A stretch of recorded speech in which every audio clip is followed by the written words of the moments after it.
ఓం నమో వెంకటేశాయ. సమదృష్టి వివర్ధక సమస్థితి సంపాదక గోవింద గోవింద. సర్వోచ్చై సద్గుణైర్యో విలసతి నితరాం జ్ఞానమార్గ ప్రగామి మధ్యార్హైస్తోక సద్భిస్వకగుణ నిచయైః యోపి జీవత్యలంనా కుత్సార్హైర్మందమార్గైరవగత పశు ప్రాయమార్గ ప్రకామీ సర్వేష్వేతేషు సామ్యం భజతి నిపుణదృశాం బ్రహ్మ సర్వప్రకాశం. ఓ పరమాత్మ,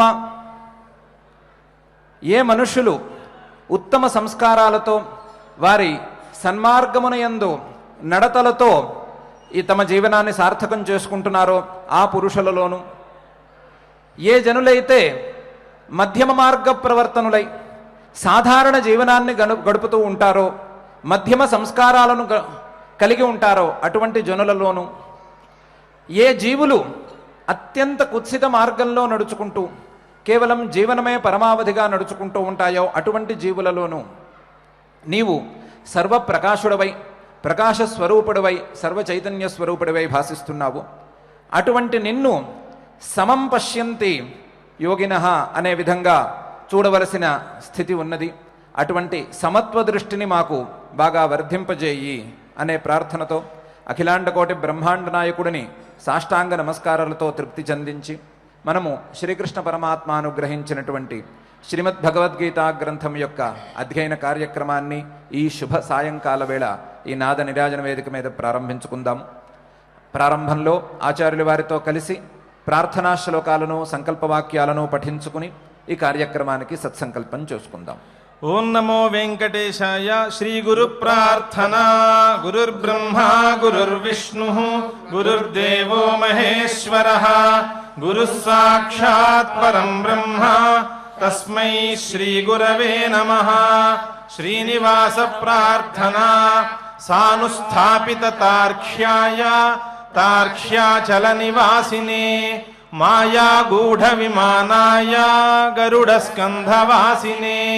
అథ సంకల్పః శ్రీమద్ ఆదివరాహ క్షేత్రే విరాజమానస్య అఖిలాండకోటి బ్రహ్మాండ నాయకస్య శ్రీ పద్మావతి జానేః భగవతః శ్రీ వెంకటేశ్వర స్వామినః దివ్య సన్నిధౌ భగవతః శ్రీకృష్ణ పరమాత్మనః అనుగ్రహేణ అస్మాకం సర్వేషాం శారీరస్య మానసస్య చ బలస్య సిద్ధ్యర్థం సమస్తానాం అసాధ్య వ్యాధీనాం నివారణార్థం సర్వయజ్ఞ ఫల ప్రాప్త్యర్థం సర్వాసాం సంపదాం ప్రాప్త్యర్థం విద్యార్థినాం బుద్ధిశక్తి వృద్ధి ద్వారా పరీక్షాసు ఉత్తీర్ణతా సిద్ధ్యర్థం అధికారిణాం స్వస్వ విధి నిర్వహణ కౌశల సిద్ధ్యర్థం సమస్త పాపక్షయార్థం శ్రీ పరమేశ్వర ప్రీత్యర్థం యథాశక్తి శ్రీమద్ భగవద్గీతాయాః పంచమాధ్యాయాంతర్గత శ్లోకపారాయణం కరిష్యామహే. శ్రీగీతా ప్రార్థనా. సర్వోపనిషదో గావో దోగ్ధా గోపాలనందనః పార్థో వత్సః సుధీర్భోక్తా దుగ్ధం గీతామృతం మహత్. శ్రీకృష్ణ ప్రార్థనా. గోపికానాం కుచద్వంద్వ కుంకుమాంకిత వక్షసం శ్రీనికేతం మహేశ్వాసం కృష్ణం వందే జగద్గురుం. శ్రీవేదవ్యాస ప్రార్థనా. కృష్ణద్వైపాయనం వ్యాసం సర్వలోకహితే రతం వేదాబ్జభాస్కరం వందే శమాదినిలయం మునిం. శ్రీ గురుభ్యో నమః. పరమాత్మ తత్వజ్ఞానం గురించిన ప్రస్తావనను చేస్తూ జ్ఞానేన తు తదజ్ఞానం యేషాం నాశితమాత్మనః తేషాం ఆదిత్యవద్ జ్ఞానం ప్రకాశయతి తత్పరం అనే శ్లోకంలో తత్వజ్ఞానం వలన అజ్ఞానం పూర్తిగా తొలగిపోగా వారికి సూర్యుడు ఉదయించినప్పుడు చీకట్లు తొలగిపోయినట్లుగా, ఆ చీకట్లు తొలగిపోయిన పరిస్థితిలో ప్రతి వస్తువు స్పష్టంగా కనిపించినట్లుగా పరమాత్మ స్పష్టంగా కనిపిస్తాడు. ఆ తత్వం స్పష్టంగా బోధపడుతుంది. ఆ బోధపడేందుకై, తత్వం సరిగ్గా తెలిసేందుకై జ్ఞానం తప్పకుండా సంపాదించుకోవాలి. ఆ జ్ఞానాన్ని సంపాదించుకోవటానికి ఉన్నటువంటి మార్గం తద్బుద్ధయస్తదాత్మానస్తన్నిష్టాస్తత్పరాయణా గచ్చంత్యపునరావృత్తిం జ్ఞాన నిర్ధూత కల్మషా అనే విధానంలో తద్బుద్ధిగా ఉండటం, ఆ సాధించవలసిన లక్ష్యం మీదే బుద్ధి కలిగి ఉండటం, ఆ సాధించవలసిన లక్ష్యంతో తత్వజ్ఞానంతో మమేకమైపోవటం, ఆ తత్వజ్ఞాన సామగ్రిని సంపాదించుకోవటం, తన్నిష్ట ఆ తత్వజ్ఞానంతో పూర్తి కావటం, ప్రయత్నాన్ని పూర్తి చేసుకోవటం, తత్పరాయణత ఆ తత్వజ్ఞానం తప్ప మరి ఒక సాధించవలసిన అంశం లేదు, ఆ తత్వజ్ఞానం కంటే గొప్పదైన మరొక లక్ష్యం లేదు అని స్థిరమైన నిశ్చయాన్ని కలిగి ఉండి స్థిరమైన ప్రయత్నాన్ని చేసుకోవటం అనే క్రమాలను చెప్పుకుంటూ, ఇటువంటి సాధన వలన ఈ తద్బుద్ధిత్వ, తన్నిష్ఠత్వ, తత్పరాయణత్వ ఇత్యాది ధర్మాల వలన మానవుడు తత్వజ్ఞానాన్ని పొందగలుగుతాడు. ఆ తత్వజ్ఞానాన్ని పొందిన తరువాత ఏ రకంగానూ అతను కర్మ బంధనాలకు లోను కాడు. అతనికి మళ్ళీ పునర్జన్మ అనేది ఉండదు. గచ్చంత్యపునరావృత్తిం జ్ఞాన నిర్ధూత కల్మషాః. జ్ఞానంతో వారి యొక్క కల్మషాలు అంటే మాయా అవిద్యాది కల్మషాలన్నీ పూర్తిగా తొలగిపోయి ఏ విధమైన కర్మబంధనము లేకుండా శాశ్వతమైనటువంటి ఆనందాన్ని అనుభవిస్తారు అని నిన్నటి వరకు చెప్పాడు. ఇటువంటి జ్ఞానం ఏ విధంగా కలుగుతుంది, ఇటువంటి జ్ఞానాన్ని అభ్యాసం చేసుకునేటువంటి విధానం ఏమిటి అనే విషయాన్ని పై శ్లోకంలో పరమాత్మ కొద్దిగా ప్రారంభించి ప్రధానంగా చెబుతున్నాడు. విద్యా వినయ సంపన్నే బ్రాహ్మణే గవి హస్తిని శుని చైవ శ్వపాకేచ పండితా సమదర్శినః అని.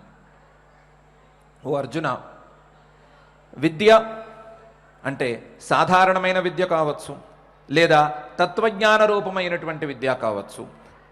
ఆ విద్య వలన వినయం రాగా, ఆ విద్యతోనూ వినయంతోనూ అలలారుతున్నటువంటి సద్బ్రాహ్మణుని యందు కానీ, అలాగే పశువులలో ఉత్తమమైనటువంటి పశువుగా అందరూ కొనియాడేటువంటి గోవు యందు కానీ, అన్నిటికంటే పెద్దదైన ఏనుగులో కానీ, గవి హస్తిని, అన్నిటికంటే కొంచెం హీనంగా చూసేటువంటి శుని కుక్కలో కానీ, అంతకంటే ఘోరంగా అందరూ భావించేటువంటి శ్వపాకేచ కుక్కను వండుకుని తినేటువంటి అతి హీనమైన జంతువు యందు కానీ, పండితా సమదర్శినః ఆత్మజ్ఞానులు సమానమైన దర్శనము కలిగిన వారు, సమానమైన దర్శనమును వారు కలిగి ఉంటారు. ఆ సమానమైన దర్శనం లేదా సమదర్శనం అనేది ఆత్మజ్ఞానుల యొక్క లక్షణం. ఆ సమదర్శనాన్ని అభ్యాసం చేసుకుంటూ పోవటమే ఆత్మజ్ఞానానికి దారి అని పరమాత్మ ఈ శ్లోకంలో చెప్తున్నాడు. ఏమిటి ప్రత్యేకించి చెప్తున్నటువంటి విషయం అంటే విద్య. విద్య అనేది మనం సాధారణంగా చూసుకుంటే విద్య అనేదాన్ని ప్రత్యేకంగా భావిస్తూ ఉంటాం. కానీ విద్య అనేదానికి రెండవ పదం జ్ఞానం. ఈ జ్ఞానం విద్య అనే పదాలకు భేదం లేదు. కానీ ఈ విద్య రెండు రకాలుగా ఉంటుంది అని మనకు ముండకోపనిషత్తు బోధిస్తోంది. పరావిద్య, అపరావిద్య. ద్వే విద్యే వేదితవ్యే ఇతిహస్మయద్ బ్రహ్మవిదో వదంతి పరాచైవ అపరాచ అని అక్కడ ఉపదేశం. విద్యలలో రెండు రకాలు, ఒకటి పరావిద్య, రెండు అపరావిద్య. పరావిద్య అంటే యయా తదక్షరం అధిగమ్యతే. యయా తదక్షరం అధిగమ్యతే, ఆ పరమాత్మను తెలుసుకునేటువంటి విద్య పరావిద్య. ఆ పరమాత్మను తెలుసుకోవటం కాక ఇతర విషయాలను తెలుసుకునేటువంటి విద్యలన్నీ కూడా అపరావిద్యల్లోకి వస్తాయి. అంటే పరమాత్మ జ్ఞానం పరావిద్య, అది తప్ప మిగతా విజ్ఞానాలన్నీ, మిగతా విద్యలన్నీ అపరావిద్య అని రెండు విద్యలు. రెండు విద్యలకు రెండు విద్యలకు ప్రయోజనం, ప్రధానమైన ప్రయోజనం ఏమి కావాలి? విద్య ఉన్నవారిలో దేని చూస్తున్నాం మనం? ఏం చూస్తున్నాం అంటే, విద్య ఉన్నవారిలో సాధారణంగా కనిపించేది అహంకారం. ఆ అహంకారాన్ని చూస్తున్నాం. కానీ పరమాత్మ అట్లా కాదు. విద్య యొక్క ఫలితం, విద్య యొక్క ఫలం ఏ రకంగా ఉండాలి అంటే, అది వినయ రూపంగా ఉండాలి. విద్య గనక చక్కగా అమరితే అది నిరహంకారతకు దారితీయాలి. నిరహంకారత ద్వారానే మనకు విద్య యొక్క ఫలితం పూర్తిగా అందినట్లే. వినయం గనక అబ్బకపోతే విద్యాఫలం అందినట్లు కాదు. విద్య అందినట్టు కావచ్చేమో కానీ విద్యాఫలం మాత్రం అందినట్లు కాదు. విద్యకు ఫలమైనటువంటి వినయం, ఈ రెండు చక్కగా అందాలి. అందినప్పుడే వాడు సంపన్నుడవుతాడు, నిజమైన సంపన్నుడవుతాడు. విద్యా సంపత్తి అలాగే వినయ సంపత్తి పూర్తి వచ్చిన తరువాతే అతను సంపన్నుడవుతాడు. ఆ విద్య వలన వచ్చినటువంటి వినయం కలిగిన వాడే అసలు సిసలు జ్ఞాని. అందువలన విద్యా వినయ సంపన్నే అని కూడా అంటున్నాడు. దీన్ని భర్తృహరి గారు చాలా చక్కగా అనువుగా చెప్పారు. యదా కించిజ్ఞోహం ద్విప ఇవ మదాంధ సమభవం తదా సర్వజ్ఞోస్మీత్యభవదవలిప్తం మమ మనః. యదా కించిత్ కించిత్ బుధజన సకాశాదవగతం తదా మూర్ఖోస్మీతి జ్వర ఇవ మదోమే వ్యపగతః అని. నాకు కూడా అహంకారం ఉండేది. ఎప్పుడు ఉండేది అంటే, యదా కించిత్ జ్ఞోహం, ఎప్పుడు నేను తక్కువ తెలుసుకున్నవాడిగా ఉండేవాడినో, నాకు తక్కువే తెలిసి ఉండేదో, అప్పుడు నేను చాలా అహంకారంగా ఉండేవాడిని. ఎంత అహంకారంగా ఉండేవాడిని? ద్విప ఇవ మదాంధ సమభవం. ఏనుగులా ఉండేవాడిని. ఏనుగుకి ఎంత మదమో అంత మదం ఎక్కి ఉండేవాడిని. ద్విప ఇవ మదాంధ సమభవం. అప్పుడు ఏ రకంగా ఉండేది నా భావన అంటే, తదా సర్వజ్ఞోస్మి, నేను సర్వజ్ఞుణ్ణి, నాకు తెలియని విషయమే లేదు. నేను చదువుకున్న విషయంలోనూ నాకు తెలియని విషయం లేదు, నేను చదువుకోని విషయంలో కూడా నాకు తెలియని విషయం లేదు అని అనిపిస్తూ ఉండేది. తదా సర్వజ్ఞోస్మి ఇత్యభవదవలిప్తం మమ మనః. కానీ ఎప్పుడైతే కొద్ది కొద్దిగా ఆ విద్వాంసుల నుండి నిజమైనటువంటి విద్యను కలిగిన వారి దగ్గర నుంచి నేను విద్యను నేర్చుకోవడం ప్రారంభించానో, యదా కించిత్ కించిత్ బుధజన సకాశాదవగతం, అప్పుడేం తెలిసింది అంటే, తదా మూర్ఖోస్మి, నాకేమీ తెలియదు, నాకు తెలిసింది గోరంతా, తెలుసుకోవలసింది కొండంతా ఉంది అని అర్థమైంది. తదా మూర్ఖోస్మి ఇది. మరి ఇంతకుముందు నీకున్న మదం ఏమైంది అంటే, జ్వర ఇవ మదోమే వ్యపగతః. జ్వరం పోయినట్టు పోయింది. నా మదం మొత్తం ఈ జ్ఞానంతో జ్వరం పోయినట్టు పోయింది. ఈ రకమైన మందు ద్వారా ఆ మదం అనేటువంటి జ్వరాన్ని పోగొట్టుకోవాలి. సర్వం తెలుసుకున్నా సరే ఆ వినయాన్ని పూర్తిగా కలిగి ఉండాలి అని భర్తృహరి గారు కూడా చెప్పారు. ఆ విషయాన్నే పరమాత్మ చాలా ప్రధానంగా విద్యా వినయ సంపన్నే అనే పదంతో సూచన చేస్తున్నాడు. ఈ వినయం గురించి మాట్లాడుకోవాల్సింది ఇంకా చాలా ఉంది. ఏ రకంగా వినయాన్ని ప్రదర్శిస్తూ ఉంటారు జనాలు? ఏ రకంగా వినయాన్ని ప్రదర్శిస్తారు అంటే, దంభేన లోభేన భియా హ్రియావా ప్రాయో వినీతో జన ఏష లోకే వైరాగ్యతస్త్వాహృదయం వినీతం నరం వరం దుర్లభమేవ మన్యే అని ఒక మహానుభావుడు అన్నాడు. లోకంలో వినయం ఎలా ప్రదర్శిస్తారు అంటే, వినయాన్ని ప్రదర్శించే వాళ్లలో వినయం కలిగి ఉండే వారిలో కాదు, వినయాన్ని ప్రదర్శించే వారిలో మొదటగా వచ్చేవాళ్ళు దంభులు. అంటే లోపల అహంకారం పెట్టుకుని బయటకు మాత్రం వినయాన్ని నటించేవారు. రెండవ రకం వారు లోభులు. ఏదో ఒక ప్రయోజనాన్ని ఆశించి ఆ ప్రయోజనం ఏ వ్యక్తి నుండి అయితే ఆశిస్తున్నామో ఆ వ్యక్తి దగ్గర వినయాన్ని ప్రదర్శించేవాళ్ళు, లోభంతో వినయాన్ని ప్రదర్శించేవాళ్ళు. కొంతమంది భయంతో వినయాన్ని ప్రదర్శిస్తారు. భయం ఉన్నప్పుడు వినయం తప్పకుండా వస్తుంది కదా. మనకంటే బలవంతుడు ఎదురుకుండా నుంచుంటే ఎంత వినయం, భియ. కొంతమంది సహజంగానే సిగ్గరి మనుషులు ఉంటారు, సహజంగానే సిగ్గుగా ఉంటారు. అందువలన ఎవరిని చూసినా వినయంగా ఉంటారు, సిగ్గుతో, వినయం కాదు. భియా హ్రియావా ప్రాయో వినీతో జన ఏష లోకే. మరైతే ఈ కారణాల వల్ల వినయం రాకపోతే ఏ కారణం వల్ల రావాలి అంటే ఆయన చెప్తున్నాడు, వైరాగ్యతస్త్వాహృదయం వినీతం. తన శరీరము, మనస్సు, హృదయము ఏవేమి ఉన్నాయో అవన్నీ కూడా వైరాగ్యంతో గనక వినయాన్ని పొంది ఉంటే, వైరాగ్యంతో గనక వినయాన్ని కలిగి ఉండి ప్రదర్శిస్తూ ఉంటే ఆ మనిషి గొప్పవాడు. అటువంటి నరం వరం దుర్లభమేవ మన్యే. అటువంటి వ్యక్తి దొరకడు ఒక పట్టాన. వైరాగ్యంతో వినయంగా ఉండేవాడు. వైరాగ్యంతో వినయంగా ఉండటం అనేది అసలు సిసలు వినయం, మిగతావన్నీ ప్రదర్శన వినయాలు. అయితే ఈ వైరాగ్యం వల్ల మనకు వచ్చేది ఏమిటి అంటే, మనం ముందే అనుకున్నట్లుగా తత్వజ్ఞానం. అంటే తత్వజ్ఞానం వలన కలిగేటువంటి వినయమే అసలు సిసలు వినయం. ఎప్పుడైతే విద్య అంటే పరావిద్య తత్వజ్ఞానమే అసలు సిసలు విద్యో, దాని వలన కలిగేటువంటి వినయమే అసలు సిసలు వినయం. అలాగే అపరావిద్య, దాని వలన కలిగే వినయం కూడా వినయమే. ఇందులో దంభేన లోభేన భియాహ్రియావా ఉండదు. కేవలం ఆ విద్యయందు గౌరవంతో వచ్చేటువంటి వినయము. ఈ విద్య నాకంటే చాలా గొప్పది, ఈ విద్య ముందు నేను చాలా చిన్నవాణ్ణి అనే భావంతో వచ్చేటువంటి వినయం. ఈ రెండు రకాల వినయాలు, రెండు రకాల విద్యలు కలిగి ఉన్నవాళ్ళు ఉంటే ఆ విద్యా వినయ సంపన్నే. అలాగే గవి గోమాతలోను, హస్తిని ఏనుగులోను, శుని కుక్కలోను, శ్వపాకేచ కుక్కను వండుకుని తినేవారిలోను పండితాహ సమదర్శినః అని అంటున్నాడు. ఇప్పుడు విద్యా వినయ సంపన్నే అనేది ఒక కేటగిరీ. అంటే ఉత్తమ సంస్కారం కలిగినటువంటి సాత్వికులు అని మనం విభాగం చేసుకోవచ్చు. గవి హస్తిని అనేదేమో ఒక కేటగిరీ. అంటే ఉత్తమ సంస్కారాలు లేకుండా పశువులు కాబట్టి పశువులలో ఉత్తమమైనటువంటి మధ్యమ సంస్కారాలు కలిగిన జీవులు అని రెండవ విభాగం పెట్టుకోవచ్చు. మూడవది శుని శ్వపాకే. ఇందులో ఈ శునకాన్ని మీరు రెండో కేటగిరీలోకి పెడతారా లేదా మూడో కేటగిరీలోకి పంపిస్తారా అనేది పెద్ద విషయం కాదు. శ్వపాకే అనేవాడు మాత్రం మన పక్కింటి వాడు ఇక్కడే ఉంటాడు, మూడో కేటగిరీలోనే ఉంటాడు. కేవలం తామస స్వభావం. అంటే ఏది పడితే అది తినేసి ఏది పడితే అది చేసే రకం.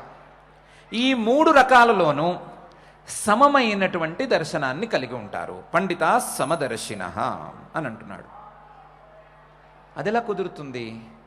పండితా సమదర్శినః అంటే ఒకవైపేమో పండితాహ అని అంటున్నారు, ఇంకోవైపు సమదర్శినః అంటారు. ఇంత ఎగుడు దిగుడు ఉండేటువంటి వస్తువులలో, ఉచ్చనీచ భావాలు ఉండేటువంటి వస్తువులలో సమానంగా దృష్టిని ఎలా కలిగి ఉంటారు? అలా కలిగి ఉంటే వారు పండితులు ఎలా అవుతారు అనంటే, దానికి పై శ్లోకంలో పరమాత్మ సమాధానం చెప్పనే పోతున్నాడు. సమదర్శినః అంటే సమానంగా చూసేవారు వీరందరినీ అని అర్థం కాదు. సమానమైనటువంటి బ్రహ్మను చూసేవారు. బ్రహ్మను అంటే పరమాత్మను ఈ జీవులందరిలోనూ చూసేవారు. జీవులందరిలోనూ పరమాత్మ మాత్రమే ఉన్నాడు అని దృష్టితో ఉండేవారే సమదర్శులు. ఆ జీవి లేదా ఆ ప్రాణి, ఆ శరీరం ఉత్తమమైనదైనా కావచ్చు, మధ్యమమైనదైనా కావచ్చు, అధమాతి అధమమైనా కావచ్చు, ఏ రకంగా ఉన్నా సరే అందులో సమానంగా ఉండేది పరమాత్మ మాత్రమే అనే దృష్టి ఉండేవారే సమదర్శులు. అటువంటి సమదర్శులు నిజమైన తత్వజ్ఞానులు. తత్వజ్ఞానులు అటువంటి సమదృష్టిని ఏర్పాటు చేసుకోవాలి, సమదృష్టిని సాధించుకునే ప్రయత్నం చేసుకోవాలి అని పరమాత్మ స్పష్టంగా ఈ శ్లోకంలో పేర్కొంటున్నాడు. అందులో పండితాహ అనే పదంతో, పండితాహ అంటే కేవలం ఆత్మజ్ఞానులు అని అర్థం. పండా అంటే ఆత్మజ్ఞానం, పండాస్యాస్తి పండితః. ఆత్మజ్ఞానులు, ఆత్మజ్ఞానులు సర్వత్ర కేవలం ఆత్మను మాత్రమే చూస్తారు, లేదా పరమాత్మ స్వరూపాన్ని మాత్రమే దర్శిస్తారు. ఇతర వస్తువులను ఇతర వస్తువులలాగా చూడరు. ఇతర వస్తువులను ఇతర వస్తువులలాగా చూడకుండా పరమాత్మ దృష్టితో ఆయా వస్తువులను చూసుకునే అభ్యాసం చేసేవాళ్ళు క్రమంగా తత్వజ్ఞానాన్ని పొందుతారు అని రెండు రకాలుగాను పరమాత్మ వివరణ ఇస్తున్నాడు. విద్యా వినయ సంపన్నే బ్రాహ్మణే గవి హస్తిని శునిచైవ శ్వపాకేచ పండితాః సమదర్శినః అనే ఈ శ్లోకంలో. అయితే మనం పై శ్లోకాన్ని దృష్టిలో ఉంచుకుని సమదర్శినః అంటే సమం పరమాత్మానం పశ్యంతి అనే అర్థం చెప్పేసుకున్నాం. కానీ సమదర్శినః అనే పదంలో అంత స్పష్టత లేదు. స్పష్టత లేకపోవటం వలన ఒక సందేహం కలగటానికి ఆస్కారం ఉంది. ఆ సందేహంలో కొంత విషయం కూడా ఉంది. ఏమిటా సందేహం అంటే, గౌతమ ధర్మ సూత్రాలలో ఎవరెవరి దగ్గర అన్నాలు తినొచ్చు, ఎవరెవరి ఇళ్లలో భోజనాలు చేయొచ్చు అని ఒక లిస్ట్ రాశారు. ఆ లిస్టులో సమాసమాభ్యాం విషమ సమే పూజాత అని ఒకటి పేరు పెట్టారు. అది ఒక సూత్రం. సమాసమాభ్యాం విషమ సమే పూజాత అని గౌతమ ధర్మ సూత్రం. ఈ సూత్రంలో ఆయన గౌతమ మహర్షి గారు ఏం చెప్తున్నారంటే, మామూలుగా అయితే విద్యలో కానీ లేదా జ్ఞానంలో కానీ సదాచారాలలో కానీ లేదా ఇతర ఉత్తమ గుణాలలో కానీ ఎవరైతే ఉత్తములు ఉంటారో వారిని ఉత్తములుగా భావించి వారిని ఉత్తములుగా పూజించాలి. వారికి సన్మానాలు కానీ లేదా వారి యొక్క మర్యాదలు కానీ కొంచెం పై స్థాయిలో ఉండాలి. వారికంటే తక్కువ విద్యలు కలిగి వారికంటే తక్కువ సదాచారాలు వారికంటే తక్కువ గుణాలు ఉన్న వారిని కొంచెం తక్కువ రకంగానే పూజించాలి. ఎప్పుడు అంటే ఇద్దరు కలిసినప్పుడు, ఇద్దరు పక్కపక్కన ఉన్నప్పుడు, ఒక పెద్ద విద్వాంసుడు ఒక చిన్న విద్వాంసుడు ఉన్నప్పుడు పెద్ద విద్వాంసుడిని పెద్దగానే గౌరవించాలి, చిన్న విద్వాంసుడిని చిన్నగానే గౌరవించాలి. ఏ విషయంలోనైనా సరే, ఏ రకమైన గుణగణాల్లోనైనా సరే, ఏ రకమైనటువంటి సదాచారాల్లోనైనా సరే ఇదే విషయం. సైంటిస్టులు కావచ్చు, ఇంకొకళ్ళు కావచ్చు, ఏ అంశంలోనైనా ఇదే న్యాయం. ఈ న్యాయాన్ని గనక అతిక్రమిస్తే ఉత్తములకు చేయవలసిన పూజలను తక్కువ వాళ్ళకి చేస్తూ, ఉత్తములు ఉన్నప్పుడు వారితో సమానంగా తక్కువ వాళ్ళకు పూజించటం కానీ, వారితో సమానంగా తక్కువ వాళ్ళను సన్మానించటం కానీ, లేదా ఉత్తముల కంటే ఎక్కువగా వారికంటే తక్కువ విద్య కలిగిన వారిని సన్మానించటం కానీ చేసేవాళ్ళు ఉంటే వాళ్ళ ఇంటికి వెళ్ళి అన్నం తినద్దు. అంటే వారి ఇంటికి వెళ్ళి అన్నం తింటే వారి సంస్కారాలు నీకు కూడా అలవడతాయి అని చెప్తున్నారు. సమాసమాభ్యాం విషమ సమే పూజాత. ఎవరిని ఎలా గౌరవించాలో అలాగే గౌరవించాలి. అందులోనూ అన్నిటికంటే ముఖ్యంగా ఏమేం భావిస్తామో వాటిని భావించుకోవచ్చు. గుణా పూజాస్థానం గుణిషు నచలింగం నచవయ అని అనుకుంటే ఉత్తమ గుణాలను పెట్టుకోవచ్చు, లేదా విద్య సర్వోత్తమం అనుకుంటే విద్యను పెట్టుకోవచ్చు, లేదా సదాచారం సర్వోత్తమం అనుకుంటే సదాచారాన్ని ఉంచుకోవచ్చు. దేన్నైనా సరే ఉత్తములు అని నిర్ణయించుకున్న తర్వాత ఆ ఉత్తములతో సమానంగా మధ్యములకు కానీ అధములకు కానీ పూజలు అందరాదు. కొంచెం కొద్దిపాటు తేడా ఉండాలి. అలా ఉండకుండా అందరికీ సమానంగా చేయటం కానీ లేదా మధ్యమాధములకు ఎక్కువ చేసి ఉత్తములను కించపరచటం కానీ ఎవరైనా చేస్తే వారు మహాపాపులు. వారు ఎంత పాపులు అంటే వారింటికి వెళ్ళి అన్నం తినేవాళ్ళు కూడా పాపులే అవుతారు. ఇది గౌతమ ధర్మ సూత్రం యొక్క స్ఫూర్తి. మరి ఇప్పుడు పరమాత్మ చెప్పిన విషయం ఏంటి? విద్యా వినయ సంపన్నే అని ఒకవైపు అన్నాడు, ఇంకోవైపు ఏమో గవిహస్తిని అన్నాడు, మూడోదేమో శని చైవ శ్వపాకేచ అన్నాడు. ఉత్తమ మధ్యమ అధములను పరమాత్మ కూడా తీసుకొచ్చాడు. ఈ మొత్తం ముగ్గురిని తీసుకొచ్చి ముగ్గురులోనూ సమదర్శిన పండితాహ అని అంటున్నాడు. సమానంగా చూసేట్లయితే ఇప్పుడు గౌతమ ధర్మ సూత్రానికి పరమాత్మ చెప్పిన వాక్యానికి రెండిటికి క్లాష్ వచ్చినట్టయింది కదా. గౌతమ ధర్మ సూత్రం గనక ప్రమాణం అనుకుంటే పరమాత్మ చెప్పిన వాక్యం ఎలా వెళ్ళాలి? పరమాత్మ చెప్పింది నిజమైతే గౌతమ ధర్మ సూత్రాన్ని ఎలా అర్థం చేసుకోవాలి అని ఒక సందేహం కలుగుతుంది. ఆ సందేహానికి సమాధానమా అన్నట్లుగా ఈ సమం అనే పదం ఏ అర్థంలో వాడాను అని పరమాత్మ ఒక క్లారిటీ ఇస్తూ పై శ్లోకాన్ని ఇలా ప్రారంభిస్తున్నాడు. ఇహైవతైర్జితస్సర్గః యేషాం సామ్యే స్థితం మనః నిర్దోషం హి సమం బ్రహ్మ తస్మాత్ బ్రహ్మణి తే స్థితాః అని. సమం బ్రహ్మ అనేది ప్రాథమికమైన పదం. సమదర్శిన అనే చోట సమం అనే పదానికి బ్రహ్మ అనే అర్థమయ్యా. బ్రహ్మ సర్వత్ర బ్రహ్మదృష్టిని చేసేవారే సమదృష్టులు. అందువలన నువ్వు అనుకున్నటువంటి ప్రాథమిక సందేహం అయితే లేదు. సర్వత్ర సమత్వంతో చూస్తారు అనే అర్థం ఇక్కడేమీ లేదు. ఇక్కడ చెప్పదలుచుకున్న విషయమే వేరు. ఇక్కడ చెప్పదలుచుకున్న విషయం ఏంటి? ఇహైవతైర్జితస్సర్గః. ఇహైవ ఈ లోకంలోనే, ఈ జన్మలోనే వారు తమ జన్మను పోగొట్టేసుకున్నారు. ఇహైవతైర్జితస్సర్గః గెలిచేశారు, పై జన్మ లేకుండా చేసుకున్నారు. ఈ జన్మ యొక్క సార్థక్యాన్ని పొందారు, ఈ జన్మలో కృతార్థతను పొందారు. ఇహైవతైర్జితస్సర్గః. ఎవరు వారు అంటే యేషాం సామ్యే స్థితం మనః. ఎవరి మనస్సు అయితే ఆ సమదృష్టితో ఉన్నదో, ఎవరి మనసు అయితే ఆ సమదృష్టిలో స్థిరంగా ఉన్నదో, ఎవరి మనసు అయితే సమదృష్టి నుంచి కదలకుండా స్థితంగా ఉన్నదో, యేషాం సామ్యే స్థితం మనః తే వారు ఇహైవతైర్జితస్సర్గః. వారు ఈ జన్మను గెలిచినట్లే, పై జన్మ లేకుండా చేసుకున్నట్లే. ఇహైవతైర్జితస్సర్గః యేషాం సామ్యే స్థితం మనః. సరే, సందేహం, మనకున్న సందేహం, సమం అంటే అర్థం ఏంటి, సామ్యం అంటే అర్థం ఏమిటి అంటే నిర్దోషం హి పరం బ్రహ్మ. ఎందుకు ఇలా అవుతోంది అనే దానికి కారణం ఇది. బ్రహ్మలో ఏ రకమైన దోషాలు లేవు.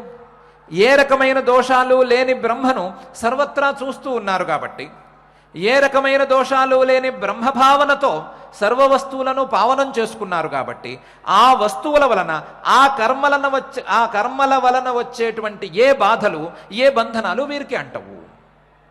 నిర్దోషం హి, బ్రహ్మకి ఏ రకమైన దోషాలు లేవు.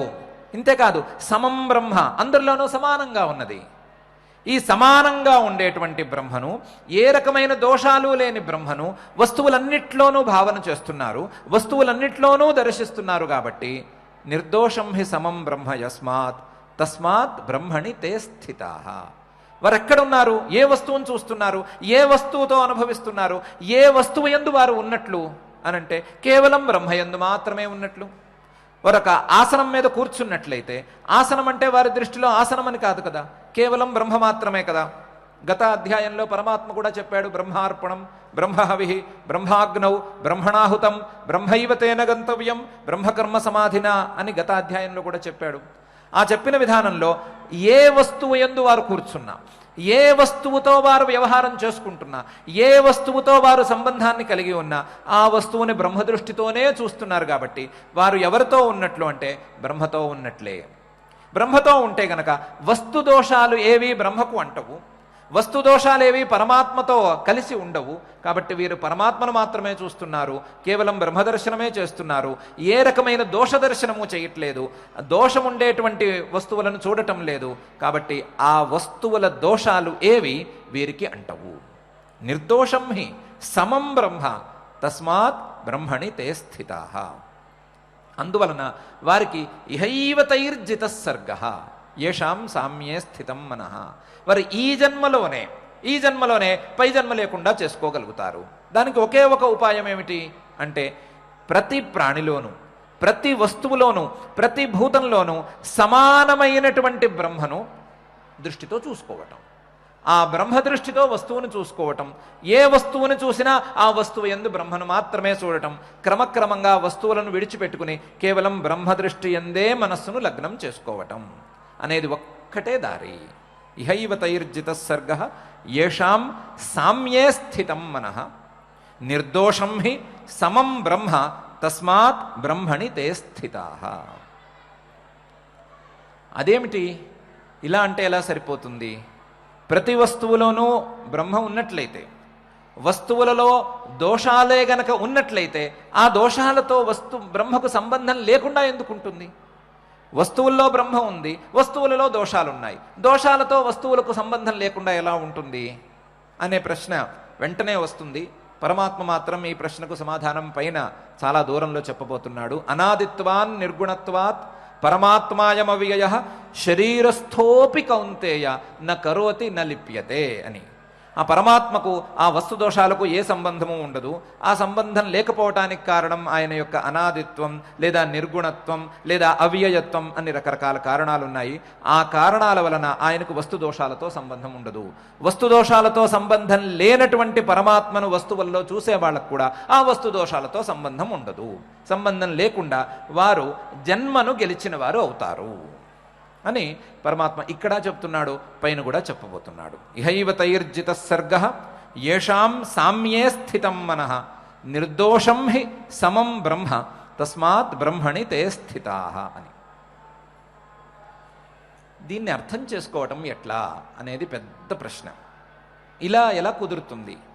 అన్ని వస్తువులలోనూ ఒకటిని ఎలా చూడగలం? వస్తువులు వేరువేరుగా కనిపిస్తూ ఉండగా ప్రతి వస్తువులోనూ పరమాత్మనే చూడాలి అనే ఉపదేశాన్ని అర్థం చేసుకోవటం ఎట్లా, ఎలా కుదురుతుంది అనేది ఓ పెద్ద ప్రశ్న, $1 మిలియన్ క్వశ్చన్. ఒక మహర్షి గారు అడవుల్లో ఆశ్రమం నిర్మించుకుని తపస్సు చేసుకుంటూ ఉండేవారు.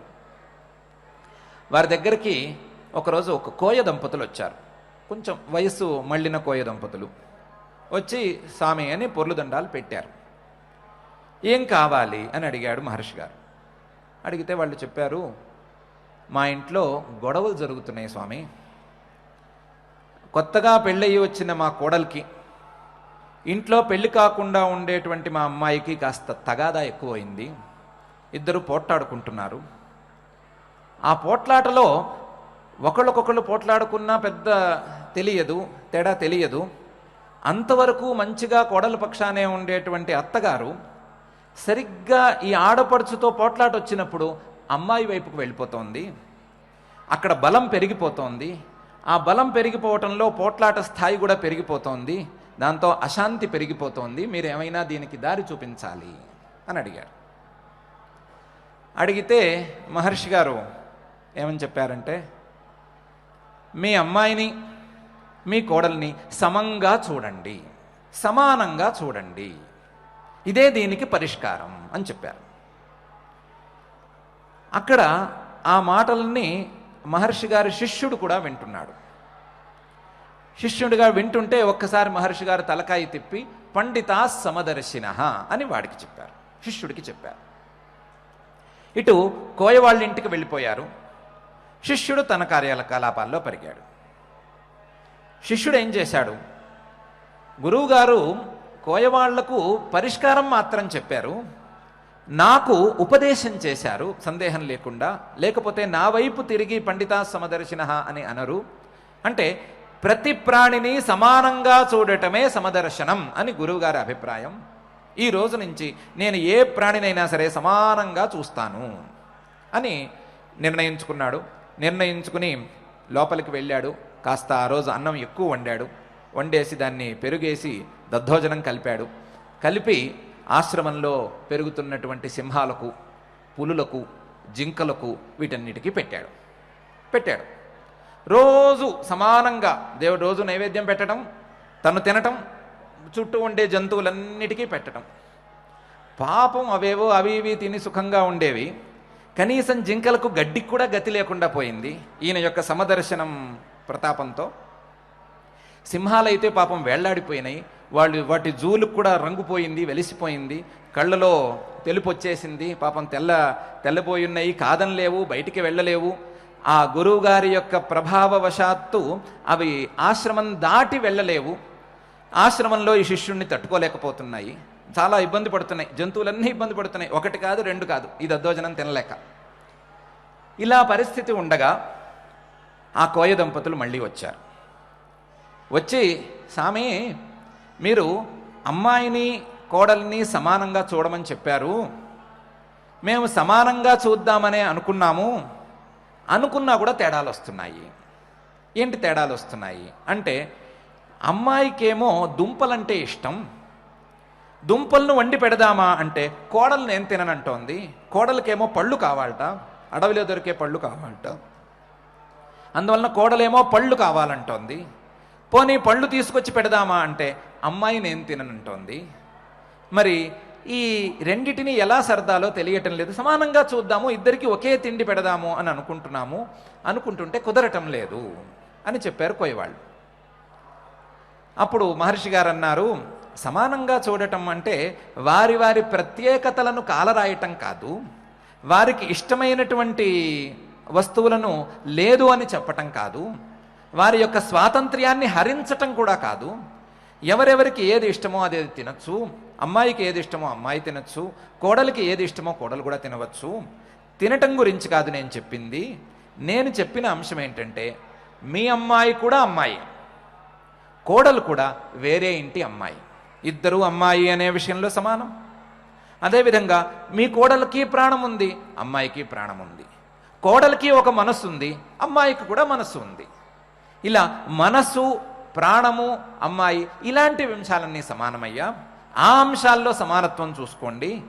ఇతర భోజనాది అంశాల్లో ఎవరికి ఏం కావాలో అలా తింటారు, భోజనం విషయంలో ఇది కాదు అని చెప్పి కోయవాళ్లకు చెప్పి శిష్యుడి వైపు తిరిగి ఒకసారి చెప్పారు, నిర్దోషం హి సమం బ్రహ్మ తస్మాత్ బ్రహ్మణి తే స్థితాః అని. అప్పుడు శిష్యుడికి అర్థమైంది. అప్పటికే సింహాలు, పులులు జాలిగా చూస్తున్నాయి ఆయన్ని. మా కర్మకు ఎప్పుడు నిష్కృతి వస్తుంది, ఇవేం భోజనం, ఇదేం గోల మాకు అని పాపం జాలిగా చూస్తున్నాయి. వాడికి కూడా ఎంతో కొంత అర్థమైంది ఎందుకు ఇవన్నీ నీరసించిపోయినాయి అంటే, వాటికి సహజమైనటువంటి ఆహారం వాటికి దొరకకపోవటం వలన, నేను ఆహారం విషయంలో సమత్వ భావనతో ఉన్నమాట వాస్తవం, కానీ సమత్వ భావన ఇది కాదు. సమం అంటే ప్రతి ప్రాణిలోనూ ఒకే ఆహారాన్ని చూడటం అనేది సమత్వ భావన కాదు. ప్రతి ప్రాణిలోనూ సమానంగా ఒకే బ్రహ్మను చూసుకోవటం, ప్రతి ప్రాణిలోనూ ఒకే చైతన్యం ఆవరించి ఉన్నది అని చూసుకోవటం, ప్రతి ప్రాణిలోనూ ఒకే వెలుగు నిండి ఉంది, లేదా ప్రపంచమంతా కూడా ఒకే వెలుగు వ్యాపించి ఉంది.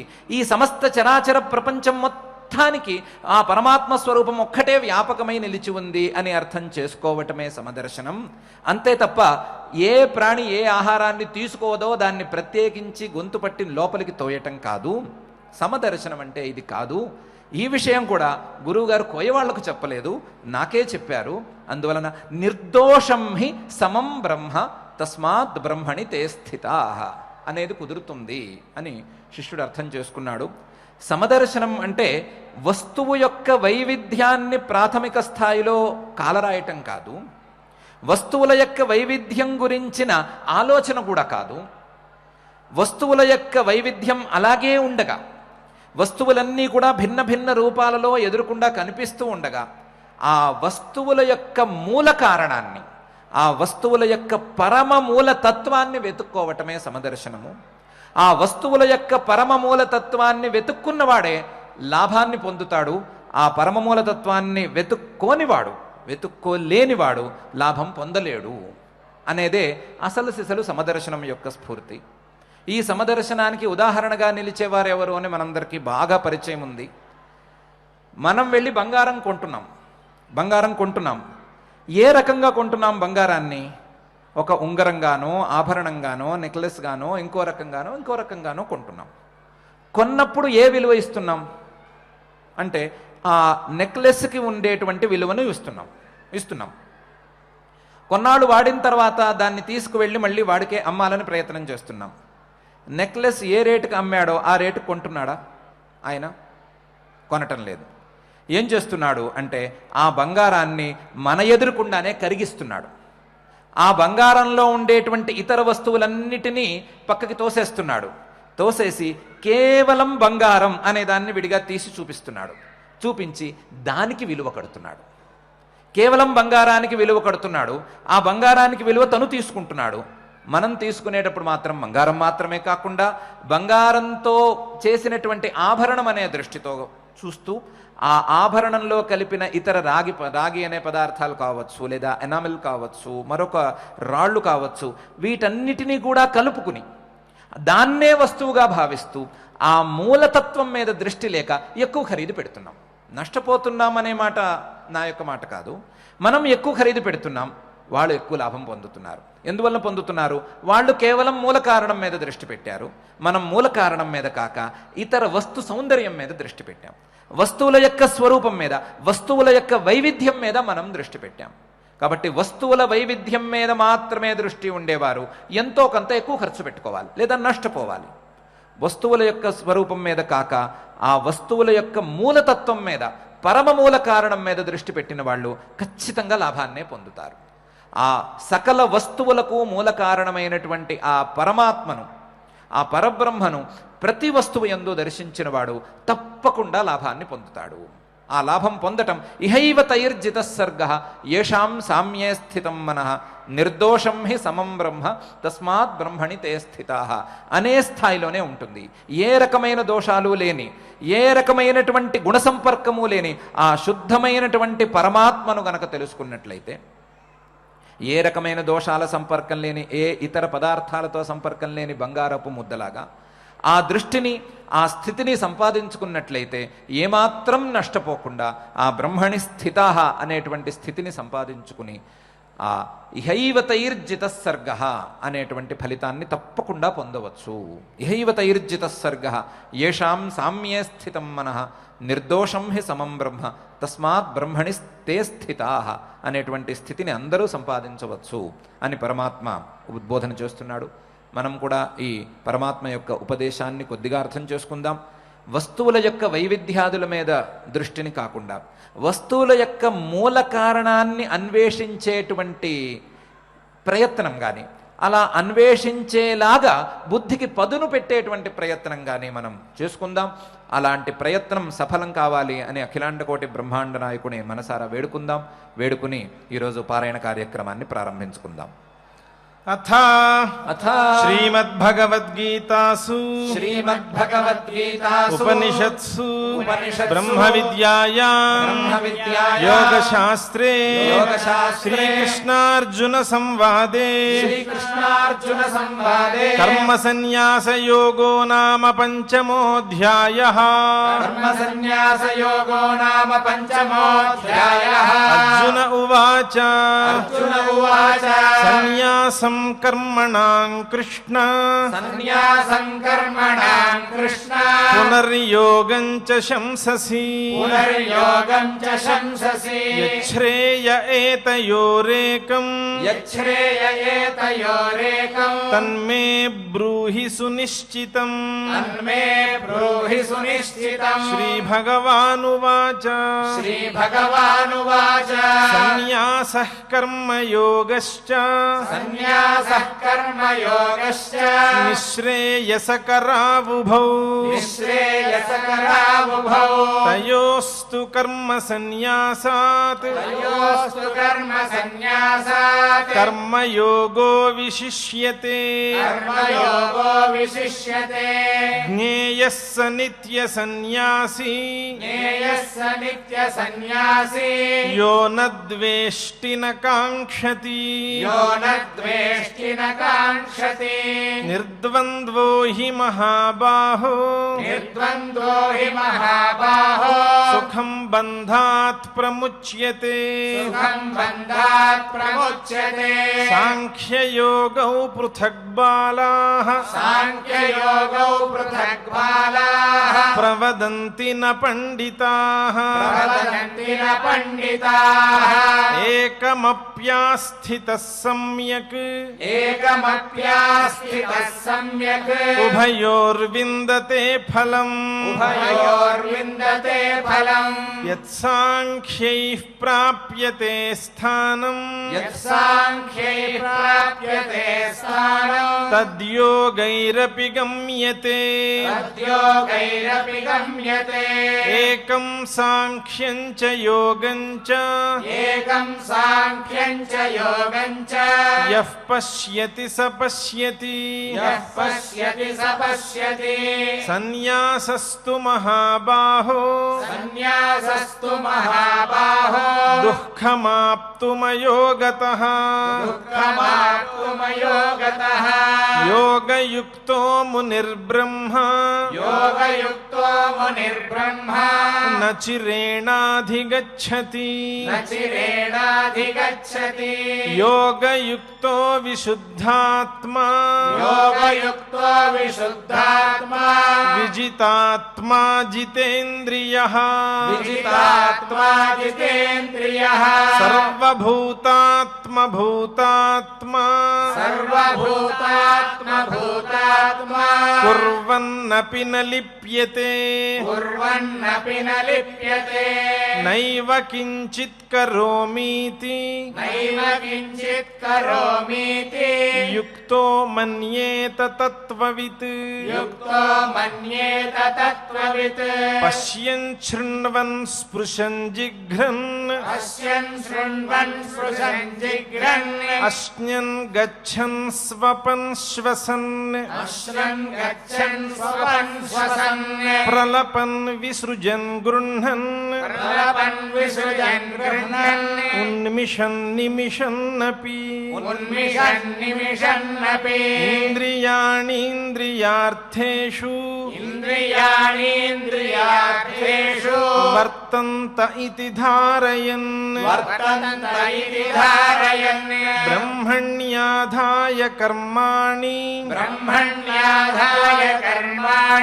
సంగం త్యక్త్వా కరోతి యః సంగం త్యక్త్వా కరోతి యః లిప్యతేన స పాపేన లిప్యతేన స పాపేన పద్మపత్రమివాంభసా పద్మపత్రమివాంభసా కాయేన మనసా బుద్ధ్యా కాయేన మనసా బుద్ధ్యా కేవలైరింద్రియైరపి కేవలైరింద్రియైరపి యోగినః కర్మ కుర్వంతి యోగినః కర్మ కుర్వంతి సంగం త్యక్త్వాత్మశుద్ధయే సంగం త్యక్త్వాత్మశుద్ధయే యుక్తః కర్మఫలం త్యక్త్వా యుక్తః కర్మ ఫలం త్యక్త్వా శాంతిమాప్నోతి నైష్ఠికీం శాంతిమాప్నోతి నైష్ఠికీం అయుక్తః కామకారేణ అయుక్తః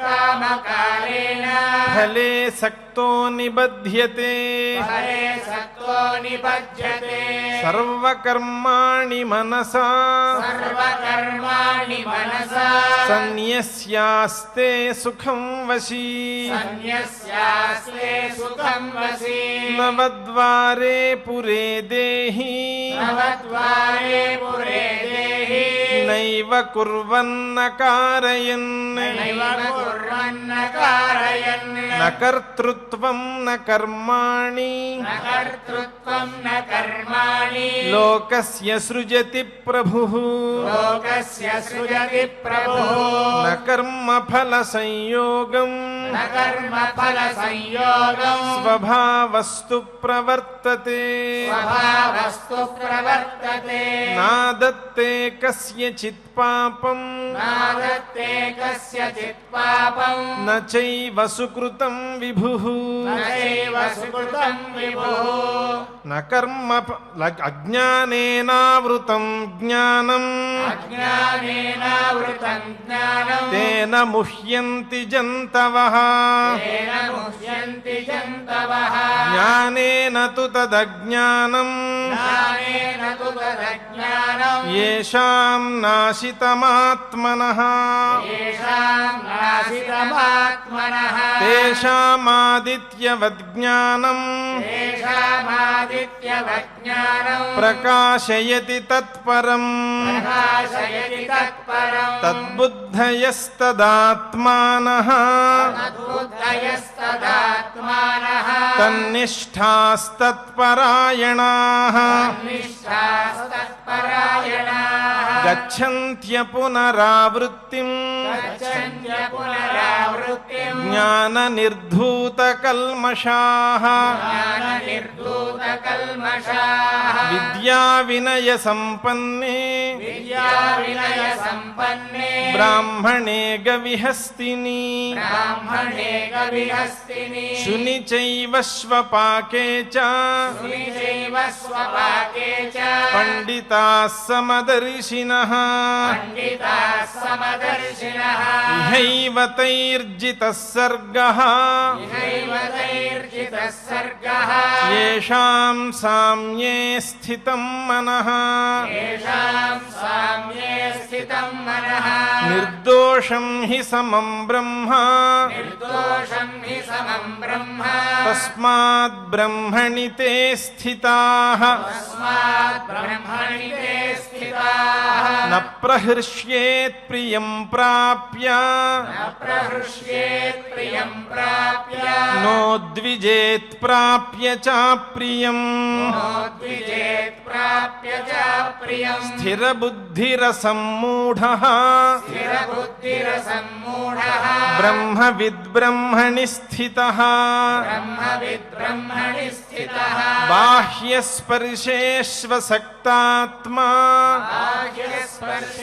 बाह्यस्पर्शेष्वसक्तात्मा విందత్యాత్మని యత్సుఖం विन्दत्यात्मनि यत्सुखम् సబ్రహ్మయోగయుక్తాత్మా ब्रह्मयोगयुक्तात्मा సుఖమక్షయమశ్నుతే सुखमक्षयमश्नुते ఏ హి సంస్పర్శజా భోగాః ये हि संस्पर्शजा भोगाः దుఃఖయోనయ ఏవ తే दुःखयोनय एव ते ఆద్యంతవంతః కౌంతేయ ఆద్యంతవంతః కౌంతేయ న తేషు రమతే బుధః తేషు రమతే బుధః శక్నోతి హైవ యః సోఢుం శక్నోతి హైవ యః సోఢుం ప్రాక్శరీర విమోక్షణాత్ ప్రాక్శరీర విమోక్షణాత్ కామక్రోధోద్భవం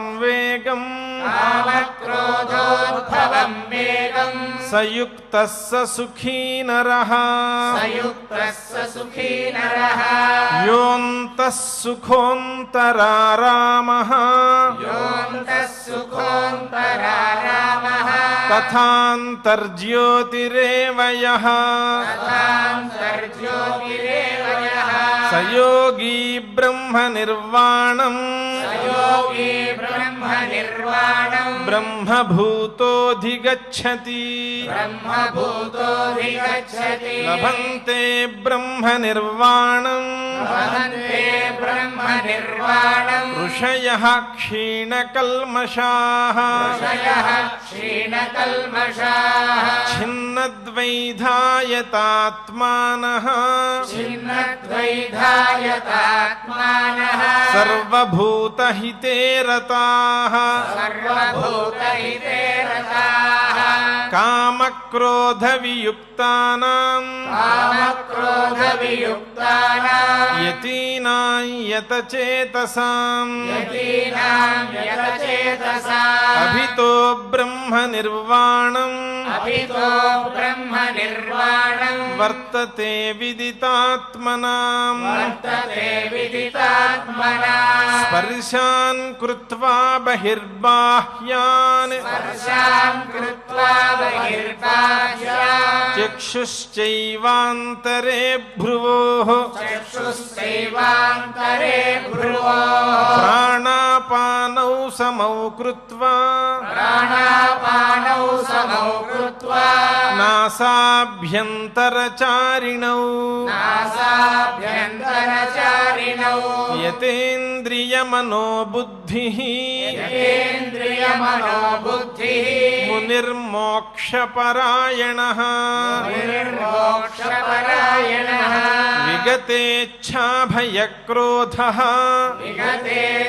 విగతేచ్ఛాభయక్రోధः యః సదా ముక్త ఏవ సః సదా ముక్త ఏవ సః భోక్తారం యజ్ఞతపసాం భోక్తారం యజ్ఞతపసా సర్వలోకమహేశ్వరం సర్వలోకమహేశ్వరం సుహృదం సర్వభూతానాం సుహృదం సర్వభూతానాం జ్ఞాత్వా మాం శాంతిమృచ్ఛతి జ్ఞాత్వా మాం శాంతిమృచ్ఛతి ఇది శ్రీమద్భగవద్గీతాసు శ్రీమద్భగవద్గీతాసు ఉపనిషత్సు ఉపనిషత్సు బ్రహ్మ విద్యాయాం బ్రహ్మవిద్యాయాం యోగశాస్త్రే యోగశాస్త్రే శ్రీకృష్ణార్జున సంవాదే శ్రీకృష్ణార్జున సంవాదే కర్మ సన్యాసయోగో నామ పంచమోऽధ్యాయః కర్మ సన్యాసయోగో నామ పంచమోऽధ్యాయః. ఇంతవరకు పంచమాధ్యాయంలో ఉండేటువంటి 29 శ్లోకాలను పారాయణం చేసుకున్నాం. ఇప్పుడు సంకీర్తన కార్యక్రమాన్ని ప్రారంభించుకుందాం. తిరుమల తిరుపతి దేవస్థానం వారి అన్నమాచార్య ప్రాజెక్టు కళాకారులు శ్రీమాన్ గురజాడ మధుసూదన్ రావు గారు మరియు బృందం సభ్యులు ఈరోజు మనతో కృష్ణాష్టకాన్ని గానం చేయిస్తారు, నామ సంకీర్తనను కూడా చేయిస్తారు.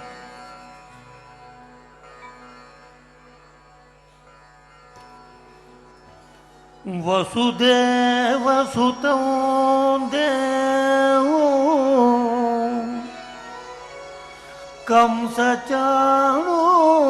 కంసచాణూరమర్దనం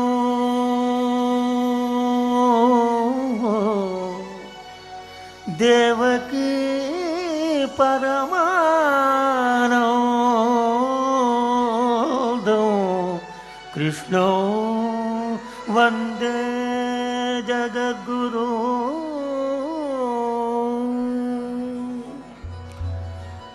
కృష్ణం వందే జగద్గురు కృష్ణం వందే జగద్గురు కృష్ణం వందే జగద్గురుం కృష్ణం వందే జగద్గురుం కృష్ణం వందే జగద్గురు కృష్ణం వందే జగద్గురు కృష్ణం వందే జగద్గురు కృష్ణం వందే జగద్గురు వసుదేవసుతం దేవం కంసచాణూరమర్దనం దేవకీ పరమానందం కృష్ణం వందే జగద్గురుం వసుదేవసుతం దేవం కంసచాణూరమర్దనం దేవకీ పరమానందం కృష్ణం వందే జగద్గురుం అతసీ పుష్పసంకాశం హారనూపురశోభితం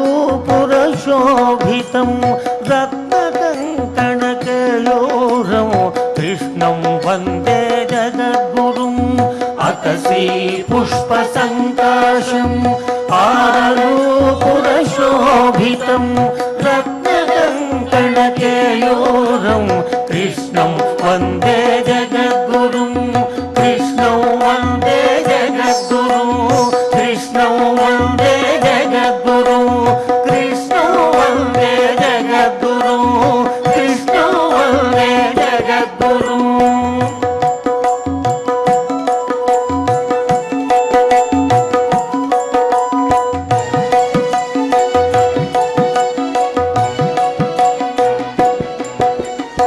కుటిలాలక సంయుక్తం పూర్ణచంద్రనిభాననం విలసత్కుండలధారం కృష్ణం వందే జగద్గురుం కుటిలాలక సంయుక్తం పూర్ణచంద్రనిభాననం విలసత్కుండలధారం కృష్ణం వందే జగద్గురుం మందారగంధ సంయుక్తం చారుహాసం చతుర్భుజం బర్హిపించావచూడాంగం కృష్ణం వందే జగద్గురుం మందారగంధ సంయుక్తం చారుహాసం చతుర్భుజం బర్హిపించావచూడాంగం కృష్ణం వందే జగద్గురుం కృష్ణం వందే జగద్గురు కృష్ణం వందే జగద్గురు కృష్ణం వందే జగద్గురు కృష్ణం వందే జగద్గురు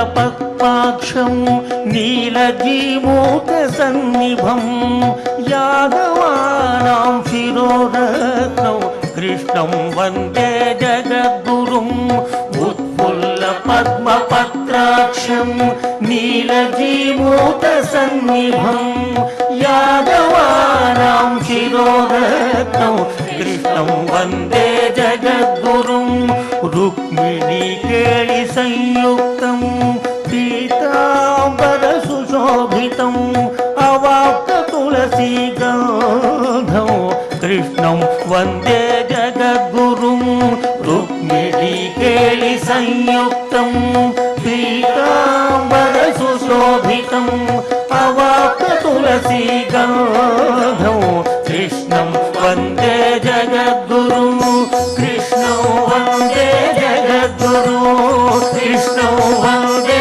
జగద్గురు కృష్ణం వందే జగద్గురు కృష్ణం వందే జగద్గురు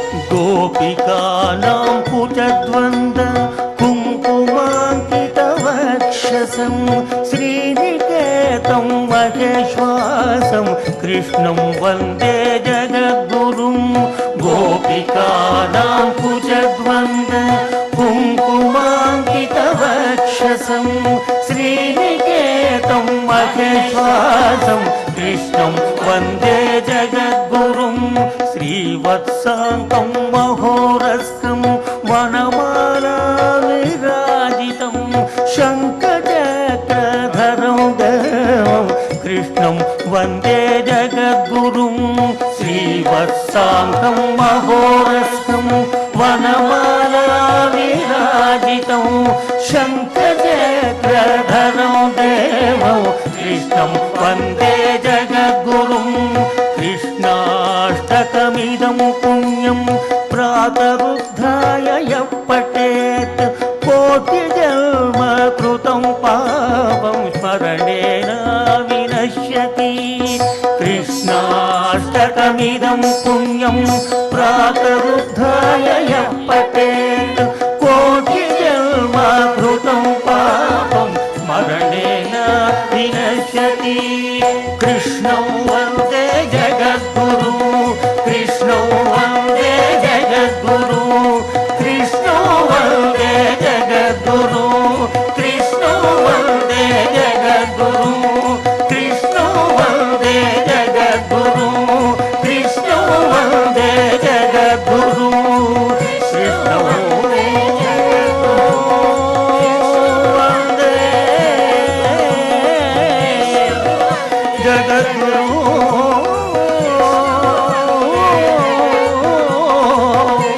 कृष्ण वन्दे जगद्गुरुं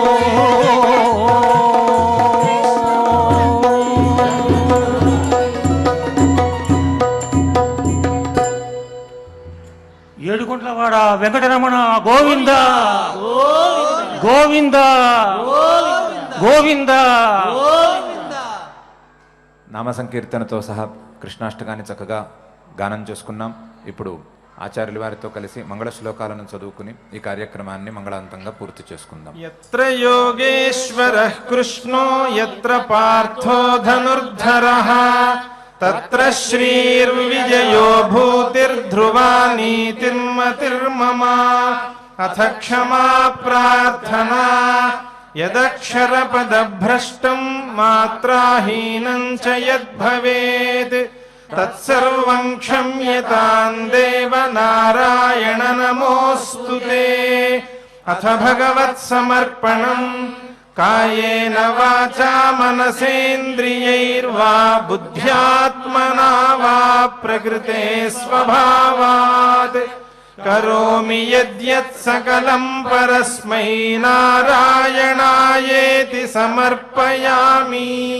अथ लोकक्षेम प्रार्थना सर्वे भवन्तु सुखिनः सर्वे सन्तु निरामयाः सर्वे भद्राणि पश्यन्तु मा कश्चित् दुःखभाग् भवेत्। अथ मङ्गलम् श्रियः कान्ताय कल्याणनिधये निधयेऽर्थिनाम् श्रीवेङ्कटनिवासाय श्रीनिवासाय मङ्गलम्।